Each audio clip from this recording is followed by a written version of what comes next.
Hey guys, it's Alex and Dad from 7th Hour Films back again with Doctor Who Classic. Last time on Doctor Who, we had The Rescue. What all happened on that one? Well, they landed on a planet where a spaceship from Earth had crashed, and they were waiting for a rescue ship, and apparently there was some kind of monster, which turned out not to be a monster at all. However, the one indigenous beast there, Warrior Barbara, fried. Yeah. Not knowing that it was just coming around for food. Anyway, the upshot of the whole thing is that the last survivor of the crash was a girl named Vicky, and she became their new companion. Yes, she is our new Susan.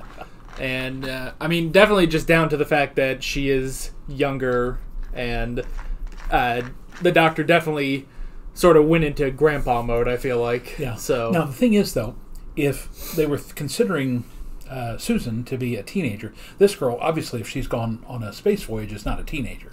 So True. Although she's much younger than Ian and Barbara, she would not be supposedly, I guess we'll find out, subjected to the same kinds of restrictions that a teenage Susan would have been.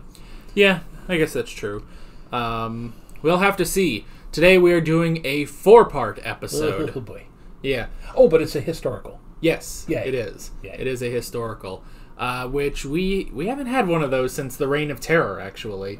Because after Reign of Terror, we had Planet of Giants. Then we did 2 weeks of the Dalek Invasion of Earth. Then we did another week of the Dalek Invasion of Earth. Then we did The Rescue. So, All right, so it's been a while. it has definitely been a while. So, And some of you may have to forgive, my voice may sound a little strange. We've been cleaning out our garage, getting rid of a lot of stuff, and I've been sucking in a lot of dust for the last couple of days. So if I'm, hacking and coughing and wheezing, that's why. yeah. But yeah, I guess that is pretty much it. So we should probably go ahead and get right into this episode of Doctor Who.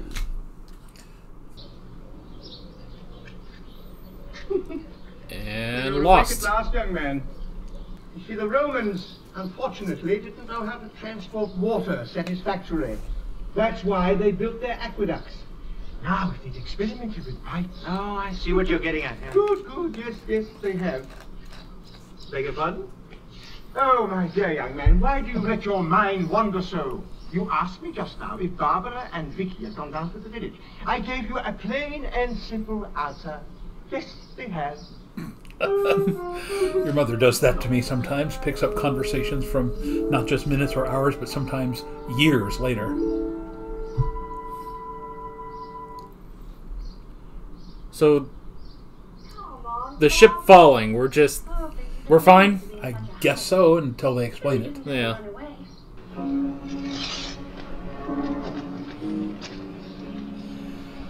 Oh yes, I just took my Gladius to the storage shed the other day.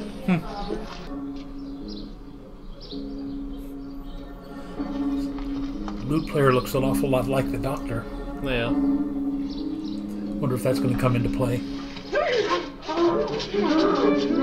You never told us you were going away. Oh, well, I don't know that I was under any obligation to report my movements to you, Chesterfield. Chesterton. Oh, Barbara's calling you. No ice, I'm afraid. Well, there's some in the fridge. Ah.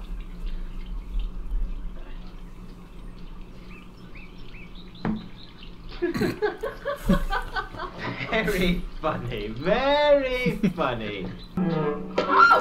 Oh, that was just unfortunate. I've seen him before.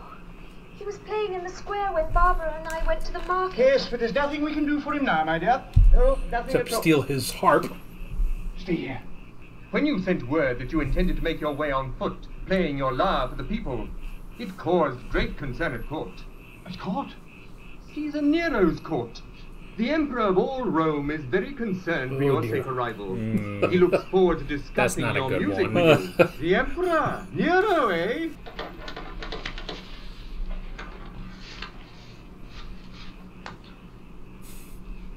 That was the weakest slap. And I have the choice.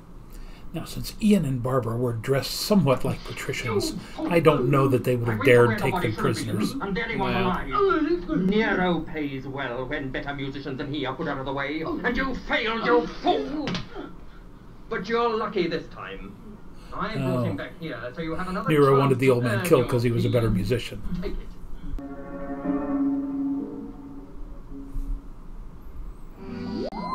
Alright, let's see who we got here.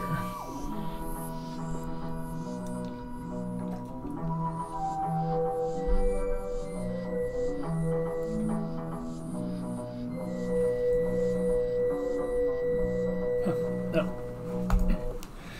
All right, so Emperor Nero. Shall we say dollars to donuts that there's going to be something about Vesuvius in here? Wasn't Nero emperor or was that after his time? No, Was that Nero? That's 79. Nero would have been about 45, 50. I think. Okay. All right. So you're saying, would there be something about Pompeii Pompey. in here? Yeah. Well, I was about to say, it's interesting watching this because there are two instances in modern Doctor Who where they go to Rome, kind of the Roman Empire, and the first time is with the 10th Doctor, and they do end up in Pompeii on Volcano Day. So, But Nero, Nero would have been earlier than that because the Great Fire, again, I haven't taught world history in a while. The Great Fire was like 54, maybe.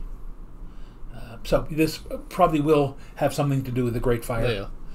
And, I was trying to think, like, okay, Nero, it's like, well, that's not a good emperor to wind up with. It's like, how many of them were good emperors to wind up with? Like, after Augustus, they all sort of peter out. And Well, there were a few good ones. I mean, obviously Marcus Aurelius. Yeah. One of the great philosophers. But yeah, Tiberius, Augustus's son, really wasn't all that bad. yeah. It's not until you get into Caligula and Nero, and then they really start going bad. Oh, yeah. But I'd love to see Doctor Who do Caligula. That just sounds like fun. yeah, So, all right. okay. So off to Rome now. The Doctor and Vicky are in Rome, no, or not in Rome? Not in Rome. So obviously. I think they've already made it to Rome. Okay. And Nero wanted the old liar player assassinated because he didn't want to be shown up. Yeah. All right.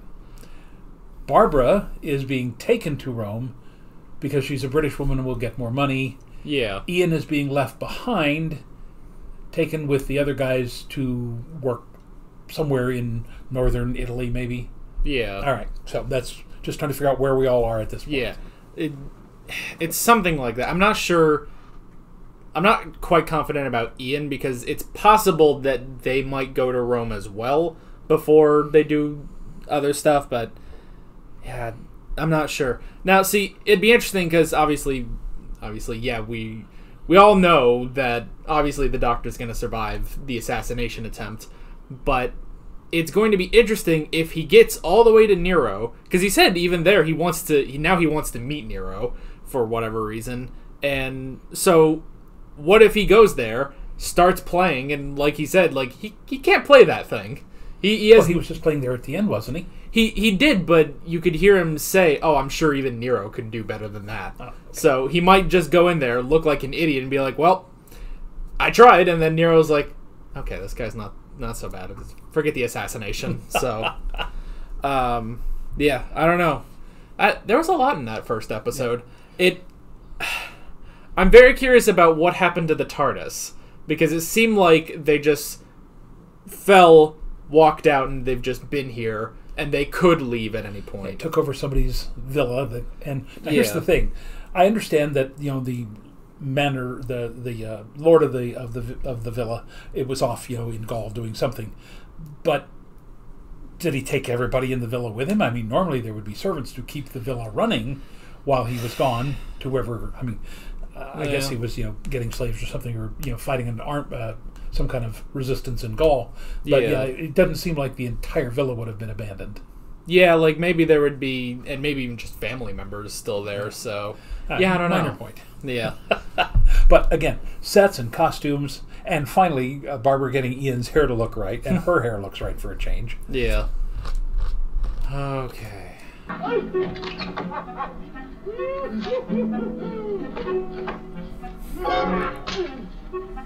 This is the best fight the Doctor's been in. What happened? little bit of jujitsu. I ever see him again.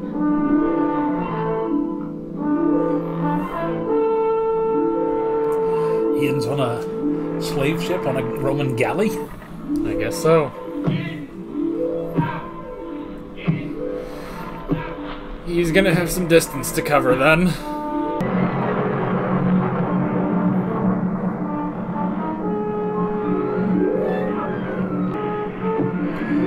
I think we're looking at a shipwreck here.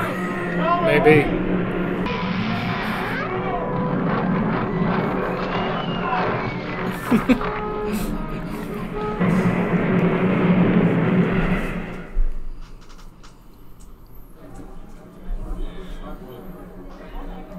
I do want to see the behind the scenes of whoever was throwing those buckets on them. I've managed to look around. He must be somewhere near Rome.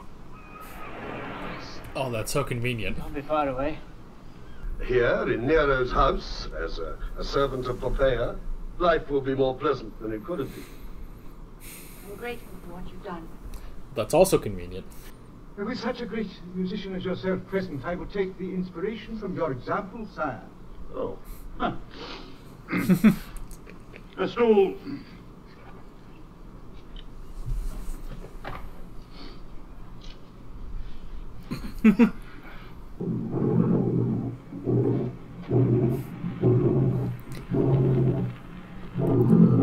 I swear, Ian has the worst luck in these episodes.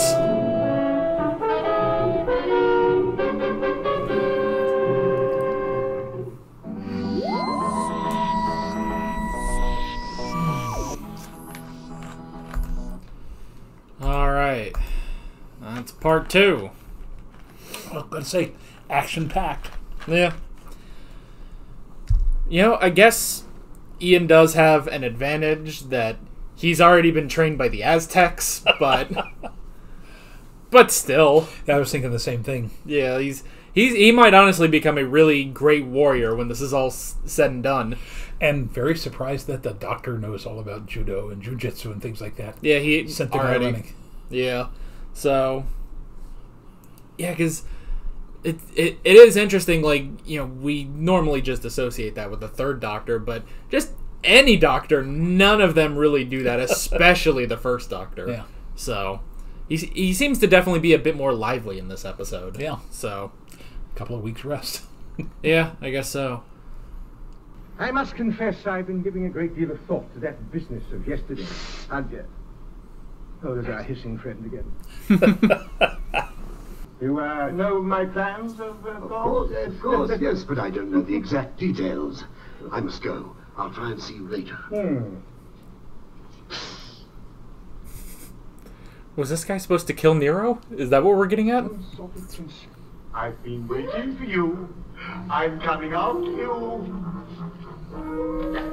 Keep your eyes still waiting, Nero. You shan't get away from me.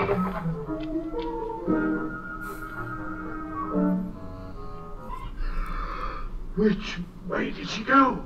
I beg your pardon. This is the most infuriating episode we've ever had. But it can wait, Maximus. Say, you've got a very unusual sort of a job. It has its responsibilities. Official poisoner at the court of Caesar Nero.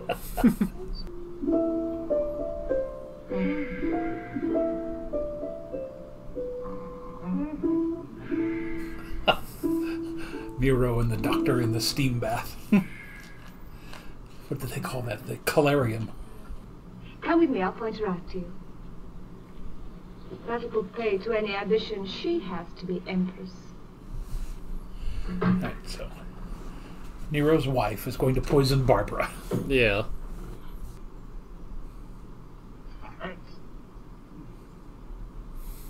So you've had a busy day, Vicky. Yes, it was. Oh, something else I forgot to tell you. I think I've poisoned Nero. Really? What? Well, Caesar Nero, don't drink! Why not? I have every reason to believe that drink is poisoned. Oh, yes, I can. I got you in time. My dear Maximus.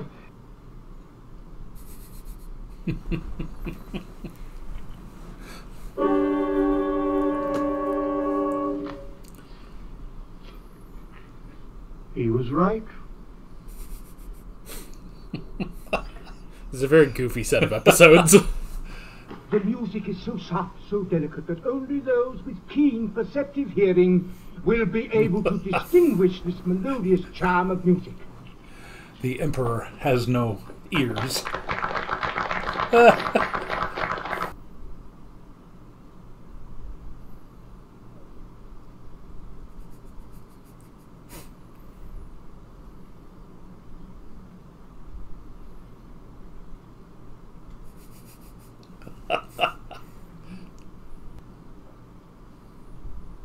He's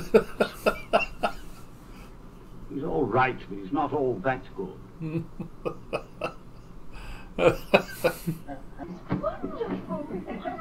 It's the old fairy story, child. The Emperor's new clothes. Yes, I gave it as an idea to Hans Andersen.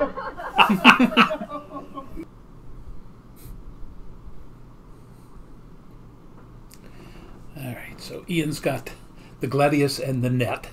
Well, what does that make him? That's the Well, commence the Retiarius.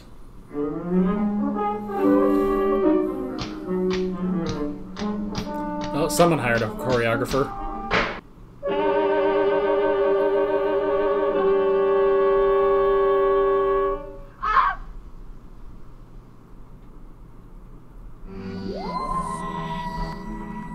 Inferno. Guess where that's going. All right, that's part 3. Well, again, now here's the thing. Yes, the Nero chase scene was pretty goofy, Yeah. but I mean, you know, Nero was kind of a lecher, and they couldn't have made that any more serious because then it would have been not suitable for young children, which was their target audience. So, yeah. Now here's the thing: with a little bit more rehearsal, that could have been very funny and not just goofy. Yeah. This is definitely an interesting one we've got. I'm glad Ian got something that episode just at the end, because I've been kind of wondering, it's like, okay, how are we all going to get to the Colosseum to get him and then get back to the TARDIS, you know? Yeah. So, yeah. And that is very clever of the Doctor. It's like, oh, well, only the most gifted of people can hear this. He has such a way with words. Ah, yes, I love the thing I told Hans Christian Andersen about it. Yeah. Come on, Barbara! Kill her! Kill her! Out there! Back for yourself! Don't let her catch you now! Could have cut his hand or something. Your post! If I go down well, I might even make it my farewell performance. Oh no, the Doctor's going to burn down Rome. I wanted to be considered as an artist of some taste. Generally regarded as brilliant! You are a genius, a genius! I will make you rich, rich! So the Senate wouldn't pass my plans, wouldn't let me build my new Rome. But if the old one is burnt, if it goes up in flames, they will have no choice!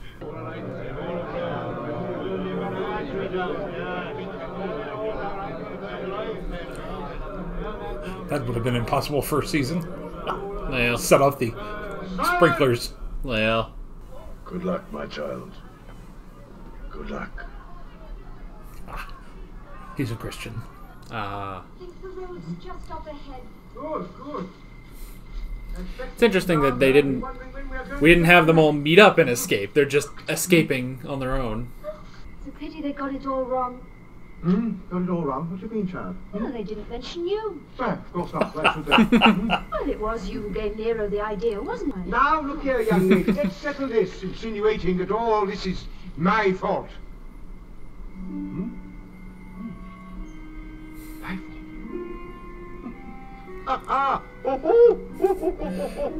Something would have happened.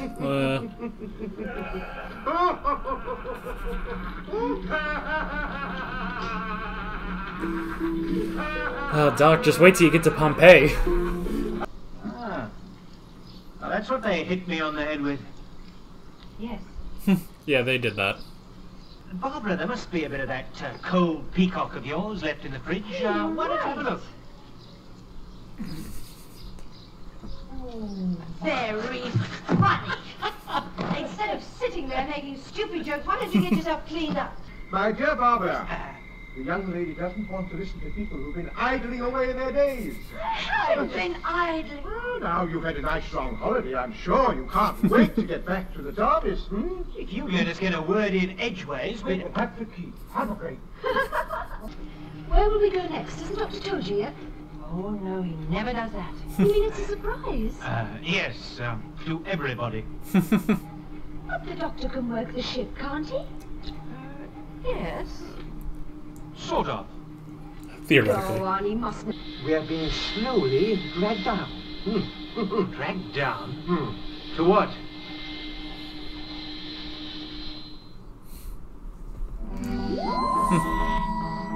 The Web Planet. Yeah, they really should have told her before she joined that the Doctor can't really fly the TARDIS right now. We don't really know where we're going at any given time. No. I mean, yeah, he can fly the TARDIS, but if you're going somewhere specific, no. It just was lucky that they ended up in Rome, and Yeah. oh Now, boy. I was under the impression from the comments before when I talked about the Web Planet that it was in the 3rd season. And that this was one of those where some of them are missing. Do we know that for sure? Let's see. Well, I mean, that's the next one, definitely. But no, the Web Planet's good. The Web Planet is complete, all 6 parts. So I thought someone had told me that some of that was missing. I don't know. All right, Dennis Spooner replaces David Whitaker as script editor. All right. Okay. Starting with The Rescue. Verity Lambert remains as head producer, but you may notice a shift in tone. Yeah. Well, yeah, technically. So Now, again, after Web Planet is The Crusade, and I think I've told you this before, I've actually met one of the actors who was in that. You know, this would have been late 64, early 65 maybe. And John Bay, who is a very young man in this, I met him, this would have been about 1980 or 81, and he was doing his one-man show based on the life of Groucho Marx. And I got to know him. He was a really fun guy, and unfortunately, sadly, I learned later that he died about a year later. But he was, funny guy. I really enjoyed working with him. So, all right, so let's get into the Romans. The Romans. It's definitely an interesting batch of episodes. Now, here's what's really strange. The last episode, because they had so much to tie up, actually seemed to drag a little bit.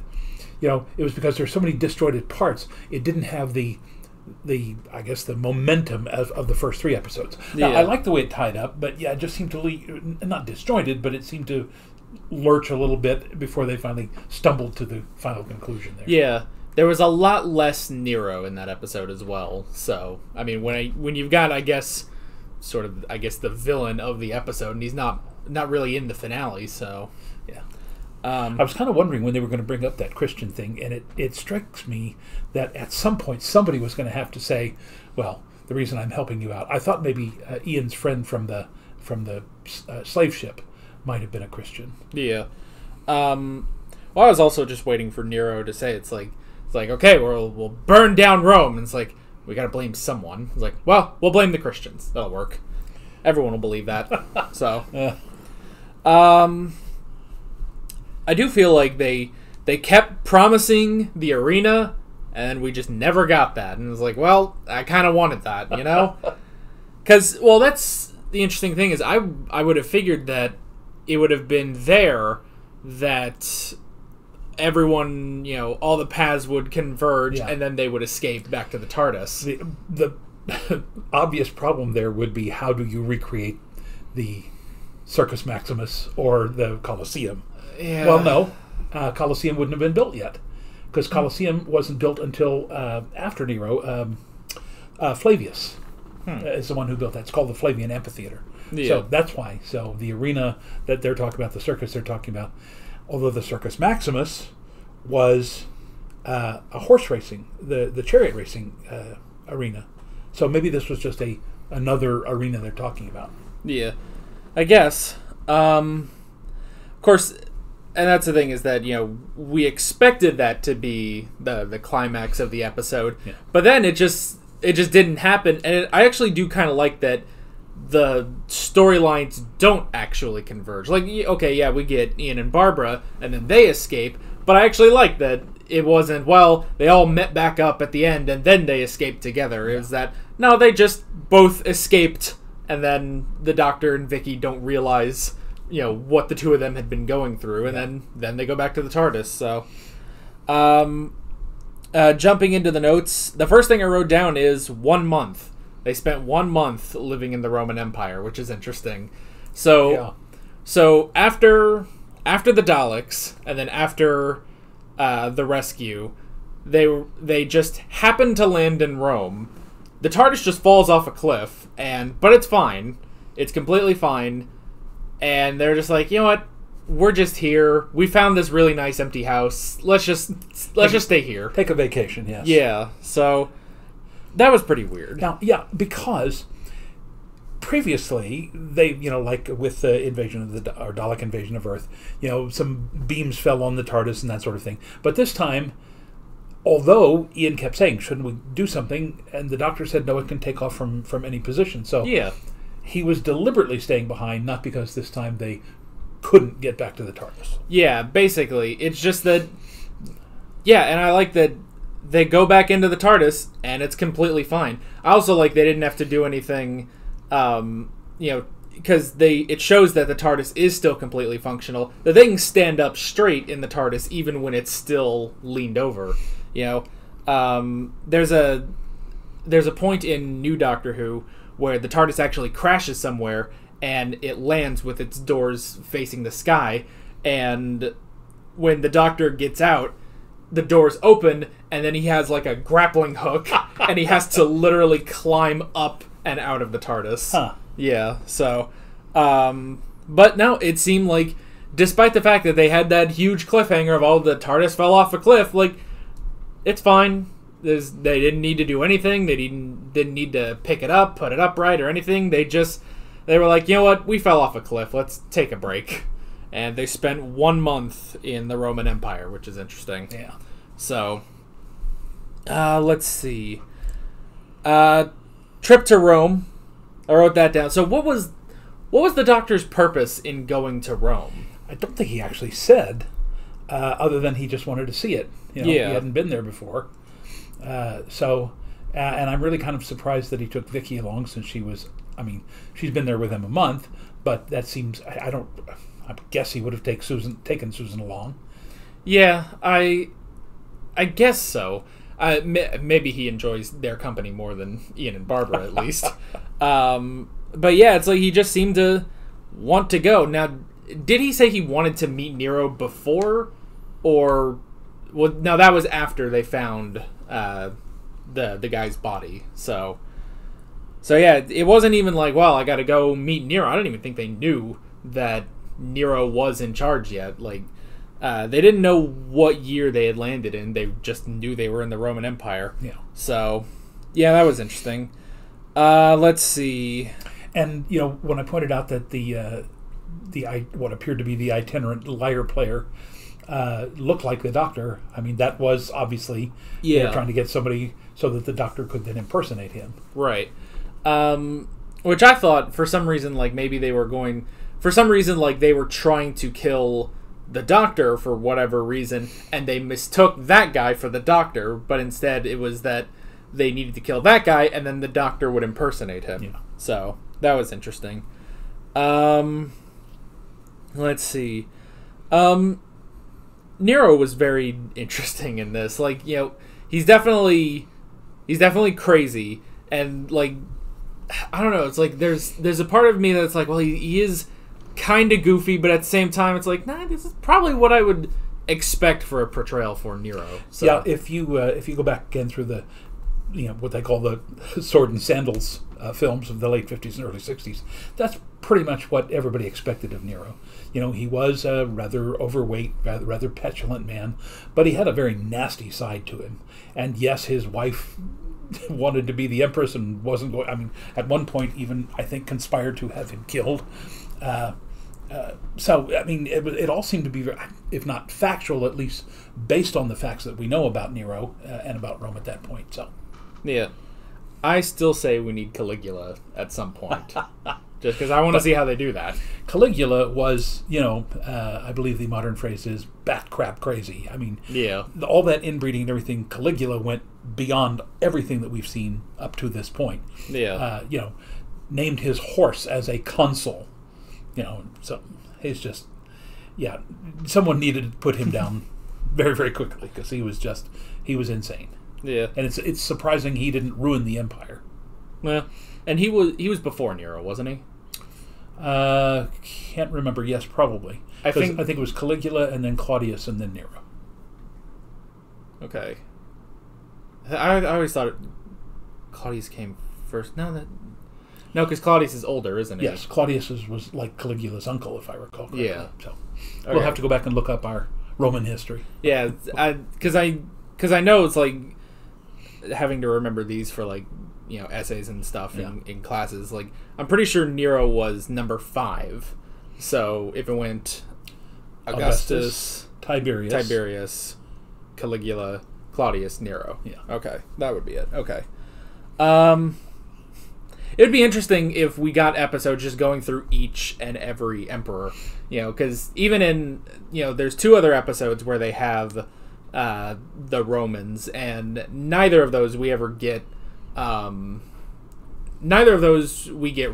or the emperor or anything like that, because the first one is in Pompeii, and I said that's actually a 10th Doctor episode. That's also features a character in Pompeii played by Peter Capaldi years and years before he ever became the Doctor. So that's really funny. Yeah. Yeah. And then the next one is in the 11th Doctor's era, but it's more it's in Britain, and I think they say it's like long after like Cleopatra and everything. So yeah, it would be interesting to get more. And also interesting that they specifically chose Nero to be the emperor in this one. Yeah. But it definitely works out like with the fire and everything, because I imagine it's like, okay, we need an emperor and we need a giant event. Like how when we went to the French Revolution, it's like, all right, this is the Reign of Terror, and we are just getting into the end of Robespierre and everything. So this one's like, okay, we need an emperor and we need an event. The fire needs to go with Nero, so they do that.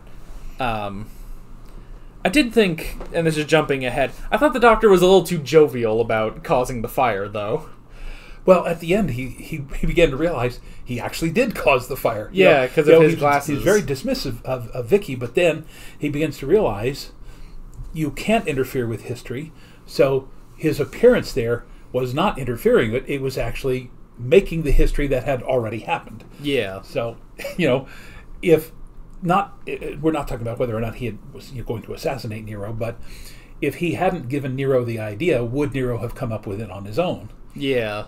I mean, it's interesting because I do realize, like, they kind of make it a point that there are no fires pretty much in this episode. Like, they never show that. So, especially around the palace. So, yeah, there just happens to be a fire right there, and it's on Nero's plans. So that gives him the idea. So, but yeah, I thought he was a little, like, kind of happy about it. It was like, oh, I did cause that. And it's like, Doc, I don't know. Now remember, he doesn't like being called Doc. I know, but for me, there's no getting past that. So, we're about 2.5 years too late. So, all right. Let's see. Oh yeah, I did write down the fight that the Doctor had with the assassin.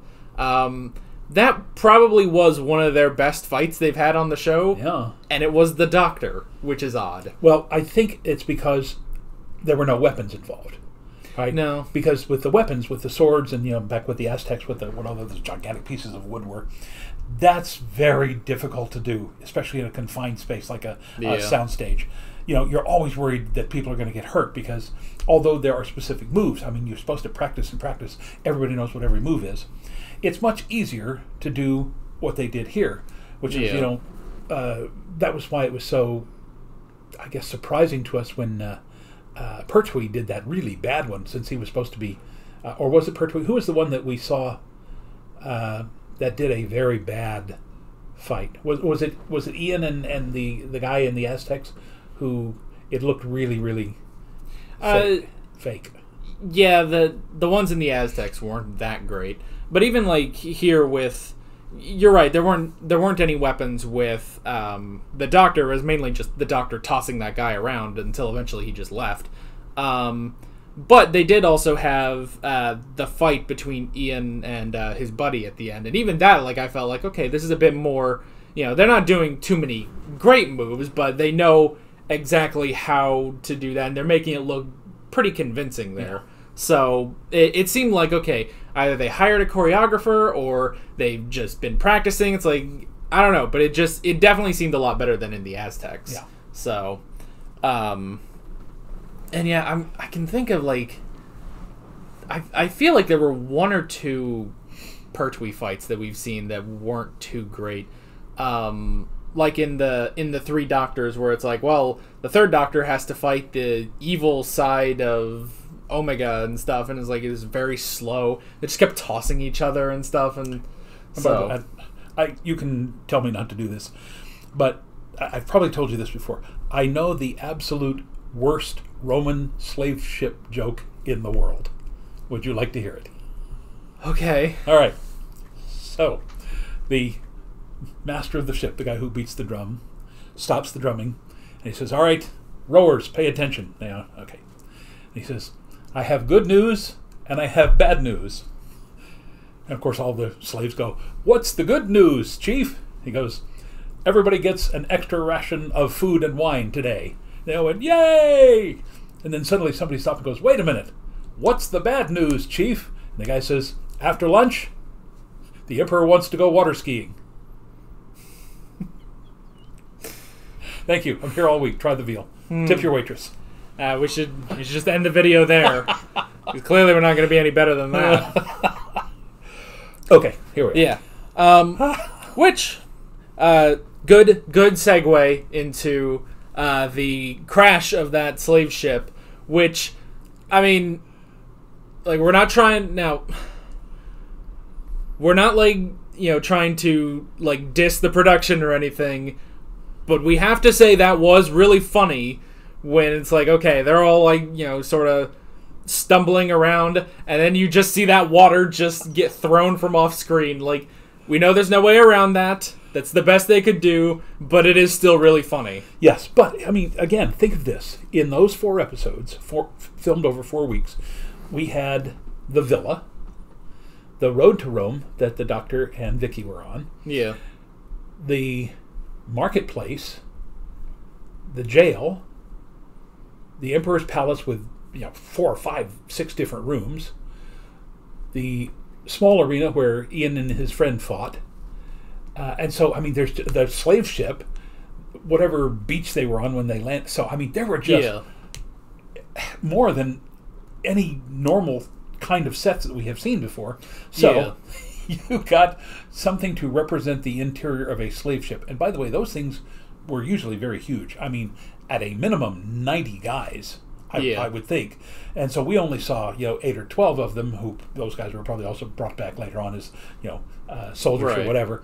But the fact that they could actually mock that up very quickly and rather convincingly for TV, have the beam fall on them. And so the water being thrown on them was probably the worst aspect of it. But considering everything that they got to do there, that was fantastic. The fact that they got that together in a week. That's true. And the crash itself was convincing too, with the different, like, beams and stuff that were falling over. So it's just But gosh, those buckets were hilarious. You know? Yeah. Here's the thing. If 3 or 4 guys had all thrown it at exactly the same time, it would have looked like the water coming in. But the fact that you got splash, splash, it's like, okay, 1, 2, 3 guys, all throw it together. Yeah. Well, and also, too, because it looked like one came from the bottom of the screen, and it's like, well, wait, where's that water coming from? Is there a hole right there that just splashed up on Ian? So... I don't know. Well, yeah, if they ran into a rock or ran aground, then some of that water would have come up from the bottom. But yeah, so right. But it was fun. It was fun. It was good. Let's see. Oh, I did write down the arena, but we didn't get that. So now we got the little arena. We got his little private gladiator room. Yeah, which seemed kind of odd. I mean, you're right. How could you recreate the Circus Maximus, with, even though their budget is improving, they probably don't have the budget for that. Yeah. And it's like, okay, well, and especially with every other set that they had to build for this, so we can excuse it, but they teased it a lot for not having an arena. So, and this is just a world history thing. When I used to teach about Rome in my 6th grade world history, I always just asked my students, after I was explaining how the Colosseum was built and everything, why they covered the arena floor with sand. And we would talk about it, and ultimately somebody would get around to the idea of, why would they need sand? Why not just fight on wooden planks or on, concrete? And Romans invented cement or concrete as we know it. And basically it comes down to sand absorbs the blood. When you kill a gladiator or one of the animals, or Christian for that matter, there's going to be a lot of blood. And what they would do is, you remember this when we had our cat. It was like kitty litter. They would go around with these big shovels and they would scoop up the bloody sand and shake it out so that the unbloodied sand would go back, and then they'd just scoop it up and throw it away. And that way, with the next fight, it would only probably take half an hour or so to get all the little bloody clumps up. Yeah. That always seemed to freak my 6th graders out. Yeah, well... and the other thing, and this again, I don't know if you remember this because you took my class, but when you usually see the Colosseum, there's also fires, and even in the daytime, there's always that fire going on there. The fires were not to keep it warm. It's very warm in Rome, and they're not for light because they were fighting during the daytime for the most part. Those giant pots burned incense because the bodies there in the sand in the hot sun would have begun to deteriorate very rapidly. And so the idea of those pots was to simply keep the smell from the arena from going up into the audience. Yeah. This is really ingenious stuff that the Romans did. And we always look at that and go, oh, that's really cool. And then you think, oh, wait a minute. It's kitty litter for the blood and it's incense to keep the smell away. That's just creepy. That's just really, really creepy. Well, well, and it's also like, just Rome in general would still smell, Oh, yeah. So it kind of reminds me, at the beginning of the episode when the doctor's talking about pipes, like, well, if they, had done anything with pipes, I'm thinking like, well, like they could have had better running water or could have figured out a way to get some of the waste out of there or something. It's like, I don't know. Of course, that whole conversation that he had. It really kind of, intrigued me there because I thought they were going to mention something about the fact when the Romans did figure out how to do pipes, unfortunately, they made their pipes out of lead. And of course, the lead leached into the water and caused all sorts of problems for a lot of the people. But yeah, now you want to talk about the aqueducts. That was brilliant. How you could, get a lake that was 15 to 30 miles away up in the Apennines, and then without any other kind of mortar or anything, just build these troughs based on gravity alone to take water from a lake and bring it down into the city of Rome. They were using like 9 million gallons of water a day coming from all of these lakes from up in the Apennines, from the snow melt and rain and things like that. So that's just, again, brilliant, fascinating engineering, and yet, morality that was bottom of the barrel. Yeah. Well, and speaking of morality, I also wrote down the little cat and mouse game that we had between Nero and Barbara. Again, with a little bit more rehearsal. And, again, I realize they probably didn't want to let the younger audience understand about how bad these Romans were, especially the aristocrats, the upper class, the patricians. But yeah, there should have been a little bit more menace to Barbara. That not just, here is Nero chasing her around, but that there was some actual danger there. Yeah. Of course, then that might have made it even more frustrating for the 8 or 9 times that they happen to, they pass by and then Vicky shows up or the doctor shows up and none of them see each other. And that honestly may have been the most infuriating part of the entire episode, is that they never saw each other. Yeah. And that sticks all the way to the end. So yeah. Again, with a little bit more rehearsal, a little bit more time, again, just that could have been way more suspenseful than it was goofy. Yeah. Because then, at the end, you'd almost be, relieved to see the Empress there, even though that could spell more bad news for Barbara. Yeah. So, yeah. And speaking, for some reason, we're full of segues today. Speaking of bad news for Barbara, we had the poison, which was interesting. I like the court poisoner. It's like, you just making poison every day. No one questions. She doesn't question who it goes to. That's it, just poison. So, and that stayed a tradition in Europe, literally right up through the end of the Renaissance. It wasn't until literally the age of the Enlightenment when we began to realize, we really shouldn't poison people.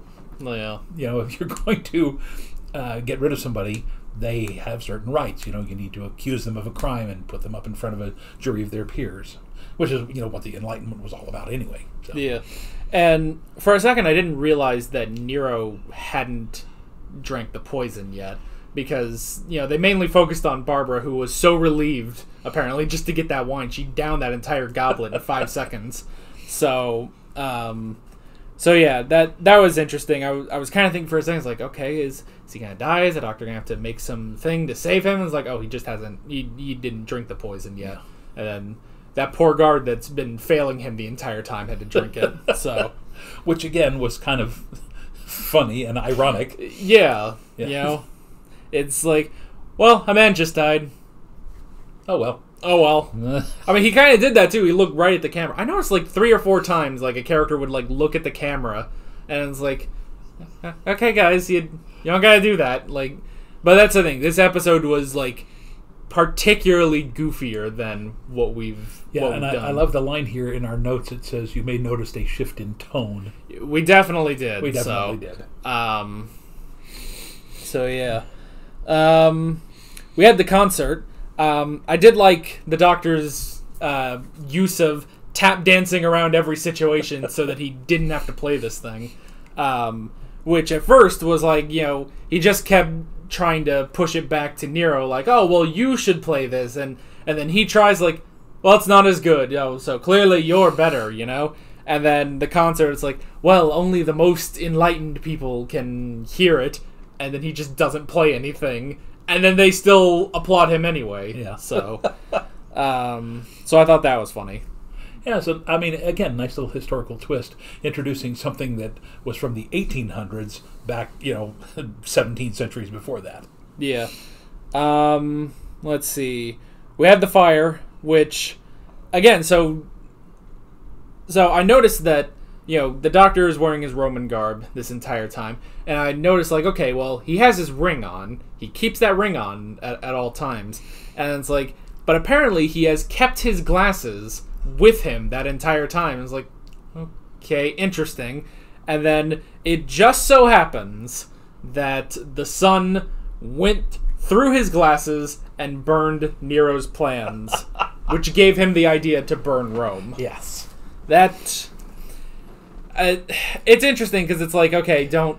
we can't interfere with history. It's oh, well, this is what always happened. The doctor, was the reason that Rome burned. And it's accidentally, because he just happened to have his glasses behind his back. Yes, but, again, I love that, just the way, when, was it Jamie, who was piloting the ship that was supposed to blow up the Earth. Adric. Sorry, Yeah. I was keep thinking. Adric realizes that if he crashes it at a certain spot, it won't blow up the Earth, but it does end up killing the dinosaurs, which is what happened anyway. Yeah. Well, and that's also, like in that episode, towards the beginning when the Doctor says, "Oh yes, an asteroid went and wiped out all the dinosaurs." I was meant to go back and check, and then that just ends up happening, So. I thought it was a cool twist in the story that the Doctor inspired Nero accidentally to make history occur the way it was supposed to occur. Yeah. Well, it's also interesting when Vicky says, like, "Oh, well, all the history books are wrong because they don't talk about you." And it's like, if every history book, like, if they did include the Doctor in every point he would be, the book would be about the Doctor. That's the problem, It's like, oh, well, here he is in Rome. How about we also get him with the Aztecs and Marco Polo? And that's just, that's just up to the second season where we are now. Yeah. So yeah. And then... But again, it wouldn't be about the Doctor, it would be about Maximus Tertullian. That's true. Yeah, that he gave the idea, because none of them knew who he really was. Yeah. So, and then the last thing I wrote down was the escape, that Ian and Barbara escaped their own way, hoping that they could make it back before... all they knew was just that the Doctor and Vicky were going to return from their trip, and then the Doctor and Vicky went back to the house thinking that Ian and Barbara had just been lazing around for 3 days or so. So I thought that was funny, especially too because there's no way that you can tell the Doctor what had happened, because first off, he won't let you talk, and then he still wouldn't believe you too. So and that also reminds me at the beginning when they had the joke where the Doctor said Chesterfield, and some people have been mentioning this for the past couple episodes, but like apparently like was it like a lot of like maybe the line flubs and stuff that the Doctor has, like a bunch of them are actually intentional, and it's just part of the Doctor's character. That seems odd. Like here, okay, yes, it's obvious that that was written into the script. He says Chesterfield, then Barbara says Chesterton, and he says, "Oh, I think Barbara's calling you." Like, okay, that's clearly in the script, but some of those, it's like, what? Why is that in the script, So, but yeah, they escaped, made it back to the... I mean, they just went to the TARDIS. They could have gone to the TARDIS at any point in this month, which...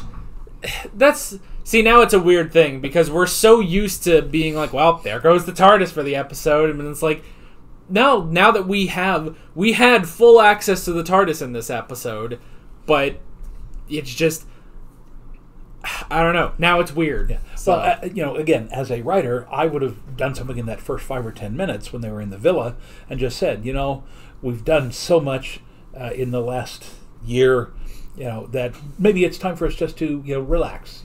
Here in northern Italy, there's nothing going on. We can just relax and, have some fun, and then the Doctor goes off on his, I got to go to see the actual city of Rome. Yeah.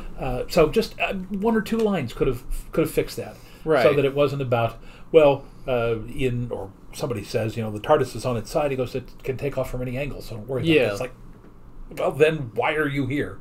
Yeah. Take a week and then get on the bus and go to the next place. Well, that's the other thing, too, is that, what we see is the TARDIS falls off the cliff, and then it just cuts to them, eating grapes and watering the plants. They're all in the Roman garb and everything. And it's like, well, we've been here a month. And it's like, what? Did we miss the scene? It's like, where are we? Where did you get this house, And I guess, too, we're saying like, oh, well, they could have gotten into the TARDIS at any time. Of course, then there's the issue of it's not that the TARDIS is blocked off, but they're all trapped in Rome, which, keeps them from just leaving. So there is that at least.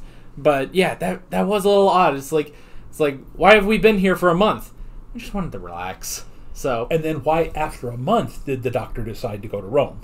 I was just thinking that. Like, you would think that would be his first thing, They're eating grapes, he's watering the plants, it's been like 5 minutes, he's like, going to Rome.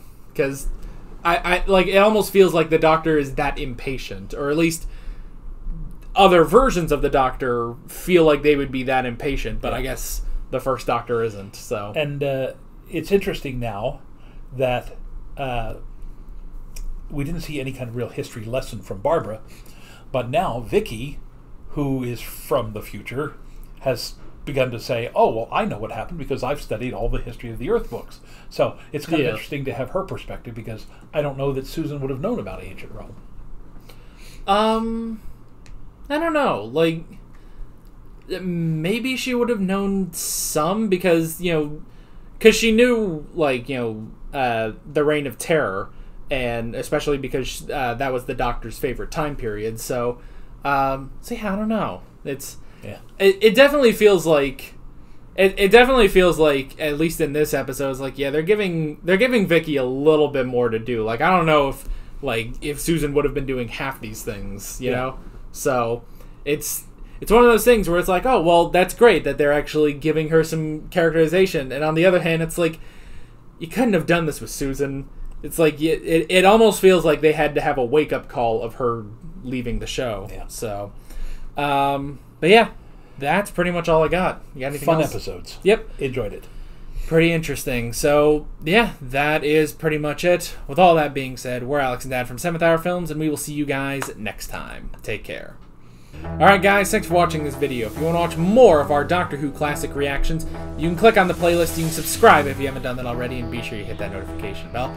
You can support me on Patreon and follow me on social media, links below in the description. See you guys later.